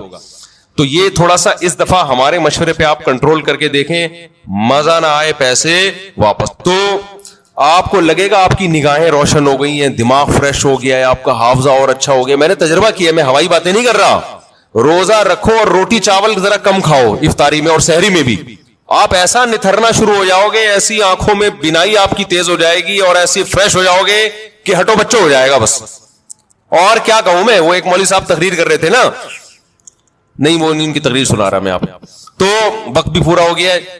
تو یہ تھوڑا سا رمضان میں کیا کرنا ہے, تھوڑا سا میٹھے پہ تھوڑا سا کیا کر لو بھائی, کنٹرول کر لو. میٹھے پہ, روٹی چاول بھی میٹھی ہی چیزوں میں شمار ہوتا ہے اس کا, کیونکہ اس میں کارب بہت زیادہ ہے. تھوڑا سا کنٹرول کر لیں. دیکھو آپ کی صحت, کیونکہ رمضان کا تحفہ اللہ نے غیر مسلم کو نہیں دیا, کس کو دیا ہے, مسلمان کو. تو مسلمان اس کو صحت بنانے میں بہترین استعمال کر سکتا ہے, تو روحانی فائدے بھی ہوں گے اور جسمانی بھی. لیکن مسلمان صبح سے لے کے شام تک روزہ رکھ کے افطاری میں طبیعت سے پھوڑ پھاڑ کے جسمانی قوت کا بجائے اس کو بنانے کے بہت سے انشاءاللہ رکھنے کا ارادہ بھی کر چکے ہوں گے جیسے آپ. ٹھیک ہے, یہ رمضان کا مہینہ کیوں آتا ہے, اللہ ہم کو بھوکا پیاسا کیوں رکھنا چاہتے ہیں. ویسے ہی ہم بھوکے ننگی قوم ہیں. مشہور ہے کہ مسلمان کیا ہیں, بھوکے بھی ہیں ننگے بھی ہیں, لوڈ شیڈنگ کے ستائے ہوئے. اوپر سے اللہ تعالیٰ نے کیا حکم دے دیا, بھوکے رہو پیاسے رہو. تو کچھ عجیب سا حکم لگتا ہے شریعت کا یہ. اتنی مشکلات, دنیا کے دیگر مذاہب میں بہت آسانیاں ہیں, اسلام میں مشکلات ہی مشکلات. ساری زندگی بلوغت کے بعد سے لے کر موت تک 5 نمازیں پڑھو, ساری زندگی. اسلام نے اتنی پابندیاں, 5 ٹائم پابندی سے نماز. خواتین کو اللہ نے پھر بھی چھوٹ دے دی, لیکن وہ بھی تھوڑے دنوں کی چھوٹ ہے پھر, بلکہ اس چھوٹ سے وہ کہتی ہیں خواتین اور ایک روٹین میں آ جاتے ہیں, تو پھر دوبارہ روٹین پہ لانا مشکل ہوتا ہے. معافی نہیں ہے, سفر ہو حضر ہو. ایک اور مسئلہ بیان کر دوں سفر سے متعلق, مسئلوں پہ مسئلے آ رہے ہیں نا. اکثر لوگ سفر میں جماعت سے نماز نہیں پڑھتے. یہ میں نے بڑے بڑے مولاناؤں کو بھی دیکھا ہے, اور کہتے ہیں یہ تو سفر ہے. یہ تو کیا ہے, جب اللہ نے 4 کی 2 کر دی تو جماعت سے پڑھنا تو اور مشکل ہے. یہاں سے ادھر مسجد میں جاؤ, ادھر امام 4 پڑھا رہا ہے وہ بھی. تو جب اللہ خود چھوٹ دے رہا ہے تو یہ کیوں اتنی سختی. یہ بڑے بڑے علماء سے میں نے یہ لفظ سننے میں آ رہا ہے کہ اکثر تو الحمدللہ اہتمام کرتے ہیں جماعت کا, لیکن بہت سارے لوگوں کو میں نے دیکھا جس میں اصحاب علم بھی ہیں, وہ یہ کہتے ہیں کہ سفر میں جماعت بولو بھائی. اور اگر ٹرین میں جا رہے ہوں, ایئرپورٹ پہ ہوں, وہاں بھی جماعت کا کچھ اہتمام کر لیا جاتا ہے, چلو بھائی. لیکن جب کسی علاقے میں اسٹے کرتے ہیں تو قریب کی مسجد میں جماعت سے نماز نہیں پڑھتے. اور دلیل کیا دی جاتی ہے, سفر میں. حالانکہ جب آپ کہیں جا کے اسٹے کرتے ہیں, 10 دن کا اسٹے ہے, پھر تو آپ بڑے سکون سے آپ محلے کی مسجد میں نماز پڑھ سکتے ہو نا. نہیں پڑھ رہے ہوتے, کہ جب اللہ نے 4 کی 2 کر دی تو محلے کے امام کے پیچھے پوری 4 جا کے پڑھنا, اس تکلف کی کیا ضرورت ہے. تو یاد رکھو یہ دلائل ایسے ہیں جیسے غامدی صاحب کے دلائل ہوتے ہیں. یہ دلائل کیسے ہیں, جیسے کچھ ادھر سے کچھ ادھر سے کچھ ادھر سے ملغوبہ بنا کے ایک تحقیق مارکیٹ میں لا کے رکھے. غامدی صاحب نے جو امتحان, جن طلبہ کے پیپر ہوتے ہیں نا, ان کے لیے جو استدلال کیا ہے نا کہ کل اگر پرچہ ہے تو آج پیپر چھوڑ سکتے ہیں, وہ بالکل اسی سٹائل کا استدلال ہے. کہتے ہیں جب اللہ نے سفر میں روزہ چھوڑنے کی اجازت دے دی اس لیے کہ اس میں ٹینشن ہوتی ہے, مشقت ہوتی ہے, تو اللہ کی قسم سفر میں روزے میں اتنی ٹینشن نہیں ہوتی جتنا کل پیپر ہے, آج آپ نے تیاری کرنی ہے, اس میں ٹینشن اٹینشن. خوب غور سے سنے کیا کہہ رہا ہوں. وہ کہتے ہیں اس میں ٹینشن, ارے یار بولو نا, اس میں ٹینشن زیادہ ہوتی ہے. تو جب اللہ نے سفر میں اجازت دے دی تو کل ایک بچے کا پیپر ہے, پورے سال کی تیاری ہے, 5 لاکھ روپے اس کے اس سیمسٹر پہ خرچ ہو چکے ہیں. رمضان میں بھوکا پیاسا رہ کے اس کو بہت سے تو گٹکے پان کے سگریٹ کے عادی ہوتے ہیں. وہ یہ غامدی صاحب نہیں کر رہی, میں خود اپنی رپورٹ پیش کر رہا ہوں. تو وہ بےچارے کیسے ایکچولی روزہ رکھیں گے. کوئی بات نہیں, فعدۃ من ایام اخر, سمجھ رہے. جبکہ امت کے تمام فقہا, مفتیان کرام سب کہتے ہیں کہ روزہ چھوڑنے کی اجازت صرف 2 کنڈیشن میں ہے, سفر میں اور بیماری میں. اس کے علاوہ کسی صورت میں روزہ چھوڑنا جائز بولو بھائی نہیں. اس کے تفصیلی دلائل کیا ہیں وہ ایک طرف میں کچھ ایک اصول اور ضابطہ بیان کرتا ہوں آپ کو. یاد رکھو یہ جو عبادات کا جو معاملہ ہے نا، عبادات جو چیزیں خالص عبادت ہیں یہ توقیفی ہوتی ہیں. توقیفی گاڑا لفظ ہے، اب اس کا مطلب بیان کر رہا ہوں. توقیفی، توقیفی کا مطلب جیسے نقل ہے اسی نقل پر اکتفا کیا جائے گا، اس میں اپنی عقل کو دخل بولو بھائی نہیں دیا. کیونکہ جو عقل کو دخل دے گا نا وہ بڑی بیقلی کی باتیں کرے گا اس میں. جیسے بھی میں آپ کو غامدی صاحب کی مثال دیتا ہوں، انہوں نے جو فلسفہ بیان کیا ہے نا وہ فلسفے پر خود بھی عمل نہیں کریں گے. تو پہلے میں یہ اصول آپ کو سمجھا دوں کہ عبادات کیا ہوتی ہیں. عبادات کا معاملہ توقیفی ہے، موقوف ہے. کس پر؟ اللہ اس کے رسول پر. جیسے بیان کر دیا ایز اٹ از آپ نے اس کو لینا ہے، اس میں اپنی افلاطونیاں اور بقراتیاں نہیں چلیں گی، ورنہ آپ کا پورے دین کا ایسے ستیہ ناس ہو جائے گا جیسے یہود و نصارہ کا دین تباہ و برباد ہو گیا. انہوں نے بھی بڑی فلاسفرت کی، یہ اصل میں ایکچولی یوں تھا تو ایکچولی یوں تھا کر کے سیٹنگ ہی پوری آؤٹ کر دی. سمجھ رہے ہو؟ اللہ نے جہاں رمضان کے روزے بیان کیے وہاں ساتھ ساتھ بیان کر دیا فمن کان منکم مریضا او علی سفر، مریض ہو یا مسافر ہو. ختم. اب سفر کو اللہ نے بیان کر دیا، لہذا سفر میں اگر مشقت نہ بھی ہو تو بھی روزہ چھوڑنا بولو بھائی جائز. حالانکہ جناب غامدی صاحب کی تقریر کا خلاصہ یہ نکلے گا کہ سفر میں مشقت تھی اس لیے اجازت دی، اور یہ مشقت کل پیپر والے کے لیے بھی ہے لہذا اس کو بھی اجازت ہے. اس کا مطلب اگر سفر میں مشقت نہ ہو تو پھر غامدی صاحب کے نزدیک روزہ رکھنا کیا ہوگا؟ فرض ہونا چاہیے. میں کہتا ہوں ایک غریب آدمی جو بیچارہ جھونپڑی میں ہو اسے کوئی اسلام آباد لے جائے جہاز میں بٹھا کے، اس کو اپنے جھونپڑے میں لوڈ شیڈنگ میں جو مشقت تھی سفر میں وہ مشقت نہیں ہوگی. یار موجہ ہی وہ کہے گا روز میرے ایسے سفر ہوں. لیکن آپ خود بھی فتویٰ دیں گے کہ اس مسافر کے لیے روزہ چھوڑنا جائز ہے. سمجھ میں نہیں آ رہی بات؟ اس کو ایک اصول ہے، کیونکہ اصول فقہ نہیں پڑھا نا، مجتہدین کے استدلال کے طریقے نہیں پڑھے، مدرسوں میں تو پڑھا نہیں ہے. ادھر ادھر سے کچھ کتابیں کچھ یہاں سے کچھ پڑھ کے اپنا ایک نیا فقہ مارکیٹ میں لانچ کیا. فقہاء ایک اصول بیان کرتے ہیں کہ شریعت میں جو خاص طور پر عبادتیں ہیں ان کا مدار علت پر ہوتا ہے، حکمت پر نہیں ہوتا. دیکھو بات سے بات نکلتی ہے. نماز پڑھنا فرض ہے، اس کی حکمت کیا ہے؟ ان الصلاۃ تنہا عن الفحشاء والمنکر، نماز بے حیائی اور برائی سے روکتی ہے. یہ اللہ نے اس کی ریزن بیان کر دی. ایک اور ریزن اللہ نے بیان کی، اقیم الصلاۃ لذکری، نماز قائم کرو مجھے یاد رکھنے کے لیے. نماز کی ریزن کیا ہے؟ اللہ کی یاد.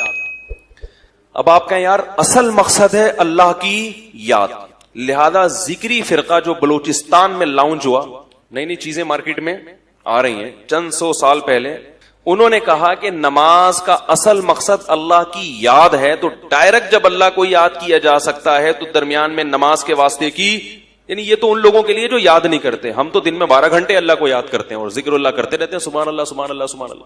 صحیح کہا غلط کہا انہوں نے؟ غلط کہا. ایک آدمی کہتے ہیں نماز کی اصل حکمت کیا ہے کہ یہ برائی اور بے حیائی سے روکتی ہے. چونکہ نمازی لوگ آج کل بے حیائی اور برائی سے نہیں روکتے لہذا میں نماز پڑھوں گا ہی نہیں، مقصد تو حاصل ہو ہی نہیں رہا. اور جو آدمی پہلے سے بے حیائی اور برائی سے بچا ہوا ہے اس کو تو نماز پڑھنے کی ضرورت ہے ہی نہیں. ایک صاحب آئے منکر حدیث تھے. یہ اللہ کا بڑا فضل ہے، میرے جتنے مناظرے ہوئے ہیں نا آج تک بغیر تیاری کے ہی ہوئے ہیں ٹھیک ہے، اور بغیر تیاری ہی کے الحمدللہ سامنے والا مارکیٹ سے شارٹ ہوا ہے، دوبارہ مڑ کے نہیں دیکھا اس. مجھے اس سے اندازہ ہوتا ہے کہ اہل باطل کے جو دلائل ہیں نا وہ اتنے مضبوط نہیں ہوتے کہ اس کے لیے اتنا مطالعے کی ضرورت ہو. اکثر و بیشتر انہی کی بات میں انہی کا جواب ہوتا ہے. تو ایک منکر حدیث تھے، حدیث کا انکار کرتے تھے، وہ کہتے سب قرآن میں تو حدیث کی کیا ضرورت. تو میرے پاس آئے، وہ میں نے اس کو کہا کہ ان کو نہیں بتانا کوئی مولانا صاحب ہے، ان کو بولنا وہی کالج کا ایک لڑکا ہے وہ بھی چاہ رہا ہے آنا آپ کی طرف، یعنی ویسے آنا چاہ رہا ہے پر ویسے الحمدللہ میں نہیں آنا چاہ رہا. تو وہ آ گئے تو کہنے لگے کہ یہ جو ایکچولی جو نماز ہے نا، جو قرآن میں 5 ٹائم کا جو نماز کا جو کانسیپٹ ہے، یہ ایک میٹنگ ہے کہ مسلمان سب 5 ٹائم کیا کریں گے؟ فلاح و بہبود کے لیے ایک میٹنگ کریں گے. انہوں نے کہا قرآن میں تو کہیں بھی نہیں ہے نماز کا طریقہ، تو یہ مولویوں کا بنایا ہوا ہے، جو اجمیوں کی بنائی ہوئی کتابیں جو بخاری مسلم اجمیوں نے لکھی ہیں ان کو اللہ کے کلام پر کیا کر رہے ہیں؟ بولو بھائی ترجیح دے رہے ہیں. اجمیوں کی کتابیں ہیں اور اس کو کس پر فوقیت دے رہے ہیں؟ اللہ کے کلام پر. یہ بالکل ایسے ہے جیسے کوئی ائمہ اربع پہ لوگ اعتراض کرتے ہیں نا کہ ان کے لکھے ہوئے مسائل اس کو حدیث پر کیا دے رہے ہیں؟ ترجیح. تو یاد رکھو جیسے منکرین حدیث کو یہ جواب دیا جاتا ہے کہ کتابیں اجمیوں نے لکھی ہیں حدیث کی مگر لکھے اس میں نبی کے اقوال ہیں، تو اجمیوں کے لکھنے سے وہ قرآن سے ہٹ کر نہیں ہو جائے گا. تو ایسے ہی ائمہ اربع نے جو فقہی مسائل بیان کیے لکھے ائمہ اربع نے ہیں مگر استدلال کہاں سے کیا ہے؟ قرآن اور سنت سے کیا ہے. تو نسبتوں کو نہیں دیکھا جاتا، روح کو دیکھا جاتا ہے. خیر کہنے یہ اصل میں میوچل انڈرسٹینڈنگ سے کچھ انگلش کے الفاظ بھی تاکہ یعنی یہ لوگ وہ ڈالتے ہیں کہ ہم کوئی چھانگا مانگا سے یہ چیچا وطنی سے نہیں آئے ہیں، ہمیں بہت سب پتا ہے. تو وہ اصل میں ایکچولی 5 ٹائم کیا ہے میٹنگ، اور میں نے کہا حج کہہ رہے ہیں وہ اینول میٹنگ ہے. حج کیا ہے؟ اینول میٹنگ، سالانہ اجتماع ہوگا، اس میں فلاح و بہبود اور اس میں ایک جیسا لباس پہنائیں گے تاکہ ایکولیٹی ہو، فرق ختم ہو، تاکہ مسلمانوں میں بھائی چارگی پیدا ہو. حج گیا میں نے ان سے ایک بات کہی، میں نے کہا اچھا یہ جو اللہ تعالیٰ نے کہا ہے 5 ٹائم میٹنگ کرو ایک آفس کھول کے جو مسجد ہوگی اور اس میں پھر مسلمانوں کی فلاح و بہبود کا سوچو، ریاست کو مضبوط کرنے کا سوچو، تو اس میں اللہ نے یہ کیوں کہا کہ وضو کرو؟ ہے بھائی میٹنگ کے لیے وضو کرنا؟ انہوں نے کہا اصل میں یہاں وضو کا مطلب ہے اپنے آپ کو ظاہری یعنی باطنی خباثتوں سے پاک کر کے جاؤ. باطنی خباثتوں سے یہ مناظرہ ہو رہا ہے اور میں پریشان تھا کہ بغیر تیاری کے یہ میں کیسے کروں گا. اللہ کا شکر ہے میں نے تیاری کر کے ٹائم ضائع نہیں کیا.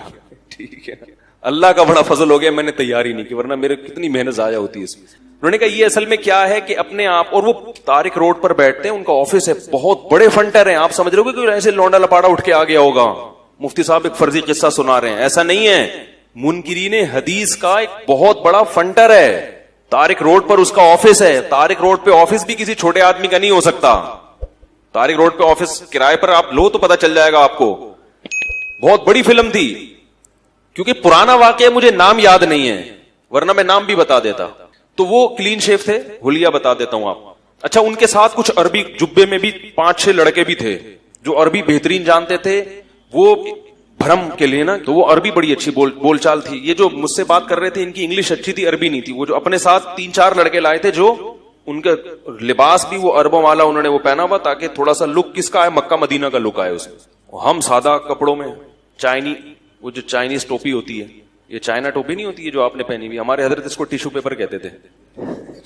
اچھا خیر، تو کہہ رہے ایکچولی اصل مقصد یہ ہے کہ ہم اپنے آپ کو اندر سے بغض، حسد، کینہ، کیونکہ جب فلاح و بہبود کے لیے جو میٹنگ ہوگی اگر آپ کے دل میں بغض، حسد، کینہ، دنیا کی محبت ہوگی تو وہ میٹنگ کامیاب آپ اپنے مفاد میں دیکھو گے، قوم کے مفاد نہیں. تو وضو کا یہ مطلب ہے. ایبولیشن کا مطلب کیا ہے؟ اندر سے پاک. میں نے کہا یار اللہ کہہ رہے ہیں کہ فاغسلوا وجوہکم یا ایھا الذین آمنوا اذا قمتم الی الصلاۃ، جب تم نماز کے لیے کھڑے ہو، فاغسلوا ایدیکم الی المرافق، اپنے بازوؤں کو کوہنیوں تک دھو. میں نے کہا یہ جو اندر سے اپنی طہارت ہے یہ کوہنیوں تک کیوں ہو رہی ہے؟ حسد سے کوہنیوں تک اپنے آپ کو پاک کریں ہم. اور رجلین کے بارے میں اللہ کہہ رہے ہیں الی الکعبین، ٹخنوں تک پاؤں کو دھو. تو اے اللہ جب پاؤں کو حسد اور کینہ سے پاک کرنا ہے تو ٹخنوں کی تکلف کی کیا ضرورت ہے؟ گھٹنوں تک ہونا چاہیے. وہ تو کیا خیال ہے؟ پورا جسم ہونا چاہیے. تو وہ تھوڑے سے نا بوکھلا گئے. میں نے کہا یہ جو اللہ کہہ رہے ہیں کہ چہرہ دھو، چلو چہرے کی تو آپ کہہ سکتے ہو کہ چہرے کا یہ مطلب ہے، مطلب تو کچھ بھی نکالا جا سکتا ہے نا کسی کا. پھر آپ کہہ رہے ہو کہ جو کوہنیاں دو، تو کوہنیوں کا کیا مطلب ہے؟ کوہنیوں کا مطلب کیا؟ دل کو تو اگر اللہ کہتے نا دل دھو کے آؤ، ہم کہتے بھائی دل کو پاک صاف کرو. کیسے بیچارے سینسلیس لوگ ہیں. پھر وہ انہوں نے فوراً ٹاپک چینج کر دیا اور کہنے لگے بخاری پر یہ اعتراض، مسلم پر اعتراض. میں نے ان سے ایک بات کہی، میں نے کہا بخاری مسلم پر جو اعتراض ہے اس پر تو ہم بعد میں بات کرتے ہیں. قرآن خود کہہ رہا ہے کہ نبی اللہ کی آیات کی تشریح نبی کریں گے، یعلمہم الکتاب. قرآن خود کہہ رہا ہے. اگر یہ بخاری مسلم غلط ہے تو پھر آپ صحیح کتاب حدیث کی بتا دو، میں اس کو فالو کرنا شروع کر دوں گا. کیونکہ قرآن کہہ رہا ہے قرآن کی تشریح کون کرے گا؟ نبی. یہ تو خود قرآن کہہ رہا ہے، تو وہ نبی کی تشریح کہاں گئی؟ نہیں آ رہی میرا خیال ہے بات. اگر یہ بھی غلط ہے تو اس کے علاوہ تو ہمارے پاس کوئی تشریح ہے ہی نہیں. پھر اس کا مطلب معاذ اللہ قرآن نے غلط کہا نبی، اور یا قرآن نے یا اللہ نے نبی کی تشریح کی حفاظت ہی نہیں کی، تو پھر ہمارے پاس قرآن کی کوئی تشریح موجود ہے ہی نہیں. پھر تو یہ قرآن پر الزام لازم آتا ہے. اس کا مطلب یہ ہوا کہ آپ حدیث کا انکار کر کے ضمن میں اصل میں کس کا انکار کر رہے ہو؟ قرآن کا منکر بنا رہے ہو. تو خیر کہاں سے کہاں بات چلی جاتی ہے. کیا بات کر رہا تھا بھائی؟ رمضان کے روزوں، ہاں میں وہ بات کر رہا تھا کہ حکم کا مدار علت پر ہوتا ہے، حکمتوں پر بولو بھائی نہیں ہوتا. نماز کی حکمت بے حیائی سے روکتی ہے، مگر نماز فرض اس لیے نہیں ہے. فرض اس لیے کہ اقیموا الصلاۃ، قرآن کیا کہہ رہا ہے؟ نماز پڑھو، اس لیے فرض ہے. حکمت کیا ہے؟ ایک الگ ٹاپک ہے. روزے کی حکمت کیا ہے؟ لعلکم تتقون، تاکہ تمہارے اندر تقوی پیدا ہو، یہ حکمت ہے. مدار حکمت پر نہیں ہے. تقوی نہ بھی پیدا ہو، رمضان میں روزہ رکھنا پڑے گا. اگر ایک آدمی کہتا ہے رمضان کے روزے کا مجھے فائدہ نہیں ہے لہذا اگلے سال میں نہیں رکھوں گا، اور گنہگار ہوگا. کیوں؟ علت یہ ہے کتب علیکم الصیام، تم پر روزے فرض کیے گئے. اس میں حکمتیں ہیں کہ بھئی تقوی پیدا ہوتا ہے، للہیت پیدا ہوتی ہے، نفس پہ کنٹرول کرنے کی صلاحیت پیدا ہوتی ہے. یہ حکمت ہے. مدار حکمت پر نہیں ہے، مدار اس آیت پر ہے جس میں روزے کو فرض قرار دیا گیا. اب سمجھو کہ یہ جو اللہ نے کہا کہ سفر میں روزہ چھوڑ سکتے ہو، اس کی حکمت ہے کہ سفر میں مشکل ہوتی ہے. یہ حکمت ہے، علت نہیں ہے. علت وہ آیت ہے جس میں سفر میں روزہ چھوڑنے کی اجازت دے دی گئی. لہذا سفر میں مشقت ہوگی تو بھی روزہ چھوڑنا جائز، مشقت نہیں ہوگی تو بھی روزہ چھوڑنا جائز ہوگا. اور سفر کے علاوہ اگر مشقت نہیں ہو تو بھی روزہ رکھنا فرض ہے، مشقت ہو تو بھی روزہ رکھنا فرض ہے. ڈی ایس پی صاحب کو فون کریں بھائی، بہت دن ہو گئے دھمکیاں نہیں دی ہیں نا، معاملہ خراب ہو گیا. پنجاب میں ہوتا نا تو سمجھ جاتے تو تڑپ جاتے. سمجھ رہے ہو؟ تو اب آئی سمجھ میں بات. اللہ نے مرض میں اجازت دی، اور یہی وجہ ہے کہ مرض اگر بڑھنے کا اندیشہ ہو تو روزہ چھوڑنا جائز ہے، چاہے مرض چھوٹا ہو یا زیادہ ہو. لہذا اللہ نے کہیں بھی نہیں قرآن میں کہا کہ کل اگر پیپر ہے تو روزہ چھوڑ دو. کیونکہ اگر اس پر مدار رکھا جاتا نا حقیقی مشقت پر کہ واقعی اگر مشقت ہے تو روزہ چھوڑ دو، تو مسئلہ پھر بڑا گمبھیر ہو جاتا. کیوں؟ اس لیے کہ میں یہ کہتا کہ گرمیوں میں مجھے کیا ہوتی ہے؟ تکلیف ہوتی ہے. ایک آدمی کے لیے کل پیپر کی وجہ سے روزہ چھوڑا جا سکتا ہے، تو میرا پیپر نہیں بھی ہے، مجھے جون کا روزہ ویسے ہی سمجھ میں نہیں آتا میرے. یہ تو ایک عجیب بھیڑ چال بن جاتی. وہ رکھ رہا ہے، وہ نہیں رکھ رہا، وہ کہہ رہا ہے مجھے تکلیف ہے، وہ کہہ رہا ہے تکلیف نہیں ہے، وہ کہہ رہا ہے تکلیف نہیں ہے. تو پھر روزہ کا ثواب کیا ہے؟ تو روزہ کو تو نام ہی مشقت کا ہے. کیا خیال ہے؟ تو اس لیے یہ جو نئے نئے حضرات آ رہے ہیں نا، پروفیسر حضرات، ان سے دین مت سیکھو میرے بھائی. دین علماء سے سیکھو جو صدیوں سے مدارس میں پڑھتے پڑھاتے آ رہے ہیں. اگر ان میں غلط ہے تو صحیح بھی انہی میں پیدا ہوں گے. اسی وجہ سے تمام فقہا کا اجماع ہے کہ کیسی ہی شدید مشقت ہو، اگر سفر نہیں ہے اور مرض نہیں ہے تو آپ کو روزہ رکھنا پڑے گا. یہاں تک کہ کوئلے کی کان میں کام کرنے والا مزدور جو 1 منٹ پیاس پانی کے بغیر گزارا نہیں کر سکتا، اس کو بھی روزہ رکھنا پڑے گا. نہیں آ رہی بات؟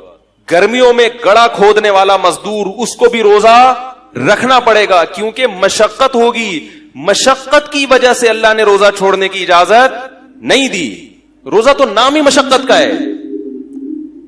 سمجھ میں نہیں آ رہی بات؟ مشقت کی وجہ سے اجازت دی. مشقت تو اسی میں ہوتی ہے نا.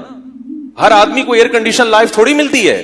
1400 سال سے مسلمان ایئر کنڈیشن میں نہیں بیٹھتے آئے تھے. یہی تھا مزدوری کرنا، یہ کرنا، وہ کرنا، گڑے کھودنا. یہ انہی لوگوں کو تو قرآن خطاب کر رہا ہے. یہ تو ہمیں ایک سہولت مل گئی، ایئر کنڈیشن روم اور اے سی آفس ہے اور کمپیوٹر پہ بیٹھے ہوئے ہیں. اصل جو خطاب ہو رہا ہے صحابہ کرام کو، وہ تو یہی تھے، مزدور تھے، کھیتی باڑی کیا کرتے تھے. کسی صورت میں جائز نہیں ہے مزدور کے لیے روزہ چھوڑنا. سوال پیدا ہوتا ہے کہ کوئلے کی کان میں کام کرنے والا رکھے گا کیسے؟ وہ تو 1 سیکنڈ بھی پانی کے بغیر گزارا، بولو نا بھائی، نہیں، وہ تو مر جائے گا. تو ہم کہتے ہیں جب مرنے لگے تو توڑ دے. کیونکہ اللہ نے سب سے پہلے کس کو ترجیح دی ہے؟ اس پہ قرآن و سنت ہے کہ سب سے پہلے کیا ہے؟ زندگی. مرض میں بھی اجازت اور موت سے بچنے کے لیے بھی اجازت. لہذا بیمار ہونے کا خطرہ ہو شدید، تو جب وہ خطرہ پیدا ہوگا اس وقت توڑے گا. توڑنا اس کے لیے جائز ہوگا، چھوڑنا جائز. چھوڑنے کے دلائل الگ ہیں، توڑنے کے دلائل بولو نا یار الگ ہیں. اس لیے علماء کہتے ہیں 30 دن کسی نے ریگستان میں روزہ رکھا یا کوئلے کی کان میں، 30 کے 30 دن روزہ رکھ کے توڑے گا، انشاءاللہ گناہگار نہیں ہوگا. کفا بعد میں قضا کر لے، چھوڑے گا تو گناہگار ہوگا. کیونکہ قرآن کی آیت ہے فمن شہید منکم الشہر فلیصم، جو بھی رمضان کا مہینہ پائے روزہ رکھے، سوائے 2 کے، مریض اور مسافر. کوئلے کی کان میں کام کرنے والا اس من کے مفہوم میں داخل ہے، جو بھی کے مفہوم میں داخل ہے. لہذا وہ بھی روزہ رکھے گا، پھر عذر کی وجہ سے توڑے گا. اب اگر کوئی کہ یار جب رکھ کے توڑنا ہی ہے تو ایسے رکھنے کی کیا ضرورت، تو یہ آپ کی اپنی رپورٹ ہے، آپ کی اپنی منطق ہے جو اللہ کے قانون میں نہیں چلے گی. اس کی مثال ایسے ہے کہ آپ کو غسل کے لیے پانی نہیں مل رہا, غسل کے لیے آپ کو پورا جسم ناپاک, آپ کا احتلام ہوا, جسم میں ناپاکی لگی, پانی نہیں مل رہا. اللہ کہتے ہیں مٹی پہ یوں ہاتھ مارو, یوں مارو, نماز پڑھو. آپ کہیں یار یہ جب پورا جسم لت پت ہے نجاست میں, یہ یوں کیا, یہ اس سے کیا پاک تھوڑی ہو جاؤں گا میں نہیں پڑھ رہا ہے, مجھے گندگی میں نہیں, قضا کرنے کا گناہ ہوگا کہ نہیں ہوگا؟ بھائی تم اپنی عقل کیوں لڑا رہے ہو؟ اللہ نے کہہ دیا کہ تم یوں کر لو تو میں اس کو, اور نیت کا فرق ہے. وضو کی نیت سے وہی کام کرو گے تو باوضو کہلاؤ گے, غسل کی نیت سے یہی 2 ضربے مارو گے تو یوں سمجھا جائے گا جیسے غسل کر کے آئے ہو. یہی وجہ ہے کہ فقہا نے لکھا ہے, اس لیے کہتا ہوں فقہا کو فالو کرو. خدا کی قسم ان جیسا دماغ کسی کے پاس نہیں ہے, لوگ پڑھتے نہیں ہیں. فیس بک پہ ایک بہت بڑے فنٹر ہیں, ان کے روز کوئی بڑی شائستہ اردو میں, جیسے مرزا غالب کے کوئی خاندان کے فردوں, بڑی شائستہ اردو میں نا کوئی نئی نئی چیز روزانہ مضمون لے کر آ رہے ہیں. میں ان کے جواب نہیں دیتا. وہ کہتے ہیں اصل میں یہ فقہا نے جب فقہ کو مرتب کیا تھا تو وہ بڑی گاڑی اردو ہے, مجھے وہ اتنی آتی بھی نہیں ہے. وہ اس کے ان جن پیرایوں میں اور جس سیاق و سباق میں تھا, تو اس فقہ کو نئے سرے سے ریفائن کرنے کی ضرورت ہے تاکہ موجودہ زمانے کے مسائل پر وہ کیا ہو. جبکہ میں اس شخص کو ذاتی طور پر جانتا ہوں, جامعۃ الرشید کا بھاگا ہوا. فقہ اس نے پڑھی نہیں ہے, نہ فقہ کی کتابیں پڑھی ہیں, اور تبصرہ کر رہے ہیں کس پر کہ یہ فقہ پرانی ہو چکی ہے, نئے زمانے کے لیے الگ چاہیے. بھائی ایک چیز آپ نے پڑھی نہیں ہے, آپ بیٹھ کے کیسے تبصرہ کر رہے ہو؟ تو خیر اسی طرح یاد رکھو کہ یہ سفر میں نماز کا مسئلہ ہے. سفر میں جو اللہ نے 4 کی 2 کر دی, اس کا مدار مشقت پر نہیں ہے, اس کا مدار کس پر ہے؟ سفر پر. سفر میں ٹینشن ہو یا نہ ہو, آپ کو 4 کی کتنی کرنی ہے؟ 2. بعض ائمہ کے نزدیک 2 واجب ہیں, جیسے حنفیہ کے نزدیک, اور بعض کے نزدیک 2 بھی جائز 4 بھی جائز. لیکن جو رخصت کا مدار ہے وہ سفر پر ہے. مشقت ایک حکمت ہے, جبکہ جماعت چھوڑنے کا جو مدار ہے وہ سفر پر نہیں ہے, وہ حقیقی مشقت پر ہے. اگر واقعتاً کوئی ٹینشن ہے, کوئی مشقت ہے, تو سفر ہو یا حضر کبھی کبھار جماعت چھوڑی جا سکتی ہے. جیسے کبھی بیمار ہے یا تھکا ہوا ہے بہت زیادہ, کبھی کبھار یا بھوک لگ رہی ہے اور کھانا سامنے آ گیا, اب اس کو پتا ہے میں نماز پڑھنے جاؤں گا تو دل کہاں اٹکا رہے گا ادھر, تو یہ ایک حرج ہے, اس میں جماعت چھوڑ سکتے ہیں آپ, عادت نہ بنائی جائے. تو یہ کنڈیشن سفر میں ہوگی تو بھی چھوڑ سکتے ہیں, حضر میں ہوگی. سفر میں اگر آپ کو تھکاوٹ ہے, آپ کو ڈر ہے ٹرین نکل جائے گی, چھوڑ سکتے ہیں مسجد کی جماعت, اپنی تو کرانی پڑے گی. یا یہ کہ میں تھک چکا ہوں, نیند میری پوری نہیں ہوئی ہے سفر کی وجہ سے, تو نیند حضر کی ہو یا سفر کی ہو, ایک عذر ہے, بیمار ہونے کا خطرہ ہوتا ہے, اسٹے کریں گے جا کے.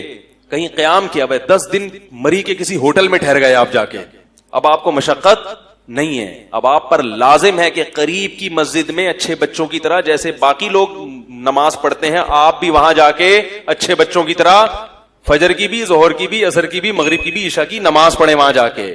یہ نہ کہیں یہ افلاطونیاں نہیں چلیں گی کہ اللہ نے 4 کی 2 کر دی تو میں اپنی, یہ آپ کا اخپل اسلام ہوگا.